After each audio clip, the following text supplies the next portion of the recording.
ಮುಟ್ಟಿನ ಗೂಡಲು ಮಾಹಿತಿಬೇಕು. ಕೇಳಿ, ಶಿವಮೊಗ್ಗದ ಇರುವಕ್ಕಿ ಮತ್ತು ನವಿಲೆಯ ಕೆಳದಿ ಶಿವಪ್ಪನಾಯಕ ಕೃಷಿ ಮತ್ತು ತೋಟಗಾರಿಕೆ ವಿಜ್ಞಾನಗಳ ವಿಶ್ವವಿದ್ಯಾಲಯ ಇವರ ಪ್ರಾಯೋಜಿತ ಕಾರ್ಯಕ್ರಮ UAHS ನೇಗಿಲ ಮಿಡಿತ. ಎಲ್ಲರಿಗೂ ನಮಸ್ಕಾರ.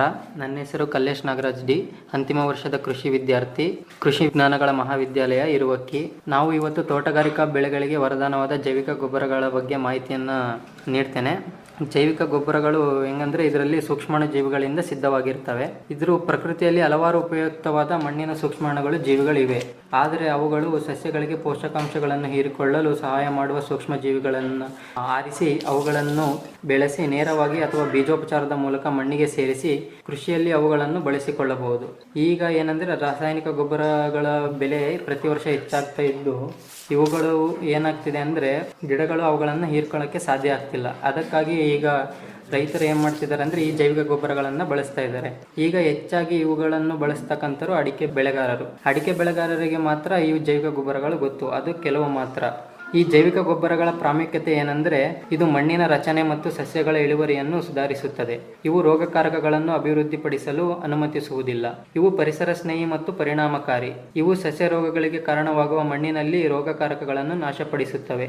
ಜೈವಿಕ ಗೊಬ್ಬರಗಳ ಅರೆಶುಲ್ಕ ಪರಿಸ್ಥಿತಿಗಳಲ್ಲಿಯೂ ಪರಿಣಾಮಕಾರಿಯಾಗಿವೆ. ಈ ಜೈವಿಕ ಗೊಬ್ಬರಗಳಲ್ಲಿ ವಿಧಗಳಿವೆ. ಏನಂದರೆ ಇವು ಸಾರಜನಕ ಸ್ಥಿರೀಕರಿಸುವ ಜೈವಿಕ ಗೊಬ್ಬರಗಳಿವೆ, ರಂಜಕ ಕರಗಿಸುವ ಜೈವಿಕ ಗೊಬ್ಬರಗಳಿವೆ, ಮತ್ತೆ ವ್ಯಾಮ್ ಇದೆ, ವೆಸಿಕ್ಯುಲರ್ ಆರ್ಬಿಸಿಕ್ಯುಲರ್ ಮೈಕ್ರೋರೈಜಾ ಅಂತ ಇದೆ, ಮೈಕ್ರೋಬಿಯಲ್ಸ್ ಕನ್ಸರ್ಷಿಯಾ ಅಂತ ಇದೆ. ಈ ಸಾರ್ವಜನಿಕ ಸ್ಥಿರೀಕರಿಸುವ ಜೈವಿಕ ಗೊಬ್ಬರಗಳಲ್ಲಿ ಏನಾಗುತ್ತಂದ್ರೆ ಗಾಳಿಯಲ್ಲಿರ್ತಕ್ಕಂಥ ಅನಿಲ ರೂಪದಲ್ಲಿರುವ ಸಾರಜನಕವನ್ನು ಮಣ್ಣಿಗೆ ಘನರೂಪಕ್ಕೆ ಪರಿವರ್ತಿಸಿ ಬೆಳೆಗಳಿಗೆ ಒದಗಿಸುತ್ತವೆ. ಇವುಗಳನ್ನು ಮಾಡುವ ಜೈವಿಕ ಜೀವಾಣುಗಳೆಂದರೆ ಅಜಟೋಬ್ಯಾಕ್ಟರ್ ಮತ್ತು ಅಜೋಸ್ಪೈರಲಮ್.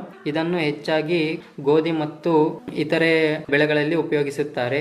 ರಂಜಕ ಕರಗಿಸುವ ಜೈವಿಕ ಗೊಬ್ಬರಗಳು ಯಾವುವು ಎಂದರೆ ಬ್ಯಾಸಿಲಸ್ ಪಾಲಿಮಿಕ್ಸಿಸ್, ಬ್ಯಾಸಿಲಸ್ ಮೆಗಿಟೇರಿಯಂ, ಸೂಡೋಮೋನಸ್, ಆಸ್ಪರ್ಜಿಲಸ್ ಅವಮೋರಿ ಇತ್ಯಾದಿಗಳು. ಮತ್ತು ವ್ಯಾಮ್ ಇತ್ತೀಚೆಗೆ ಕಂಡು ಬಂದಂತ ಜೈವಿಕ ಗೊಬ್ಬರ.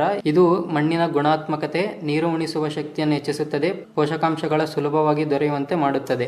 ಮೈಕ್ರೋಬಿಯಲ್ ಕನ್ಸರ್ಷಿಯಾ ಇದು ಸಾರಜನಕವನ್ನು ಸ್ಥಿರೀಕರಿಸುವ, ರಂಜಕ ಮತ್ತು ಸತುವನ್ನು ಕರಗಿಸುವ ಹಾಗೂ ಸಸ್ಯ ಬೆಳವಣಿಗೆ ಪ್ರಚೋದಿಸುವ ದಕ್ಷ ಸೂಕ್ಷ್ಮಾಣು ಜೀವಿಗಳ ಮಿಶ್ರಣ. ಇದರಲ್ಲಿ ಏನೇನಿರುತ್ತಂದ್ರೆ ಅಜಟೋಬ್ಯಾಕ್ಟರ್, ಬ್ಯಾಸಿಲಸ್ ಮತ್ತು ಸೂಡೋಮೋನಸ್ ಇರುತ್ತದೆ.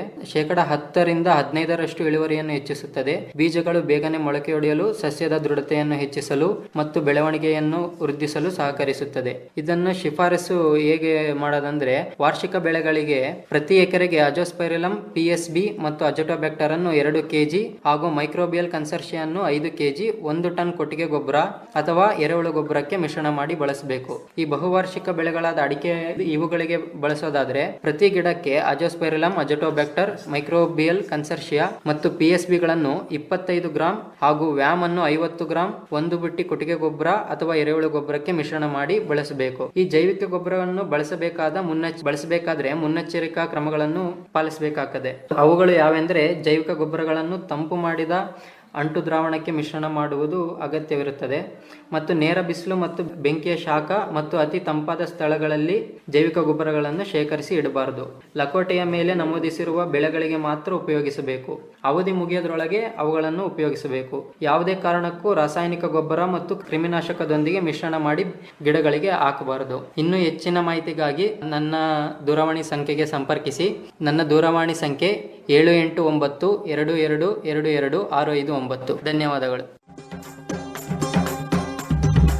ಇದುವರೆಗೆ ಶಿವಮೊಗ್ಗದ ಇರುವಕ್ಕಿ ಮತ್ತು ನವಿಲೆಯ ಕೆಳದಿ ಶಿವಪ್ಪನಾಯಕ ಕೃಷಿ ಮತ್ತು ತೋಟಗಾರಿಕೆ ವಿಜ್ಞಾನಗಳ ವಿಶ್ವವಿದ್ಯಾಲಯದ ಪ್ರಾಜೆಕ್ಟ್ವದ ಅಡಿಯಲ್ಲಿ ಆಕಾಶವಾಣಿ ಭದ್ರಾವತಿ ಕೇಂದ್ರದಲ್ಲಿ ಸಿದ್ಧಪಡಿಸಲಾದ ಕೃಷಿ ಮತ್ತು ಕೃಷಿ ಅವಲಂಬಿತ ವಿಷಯಗಳ ಜ್ಞಾನ ತುಂಬುವುದಕ್ಕಾಗಿಯೇ ಇರುವ ವಿಶೇಷ ಕಾರ್ಯಕ್ರಮ UAHS ನೇಗಿಲ ಮಿಡಿತ ಆಕಾಶವಾಣಿ ಭದ್ರಾವತಿ, ಚಿತ್ರದುರ್ಗ ಮತ್ತು ಮಂಗಳೂರು ಕೇಂದ್ರದಿಂದ ಏಕಕಾಲಕ್ಕೆ ಪ್ರಸಾರವಾಯಿತು.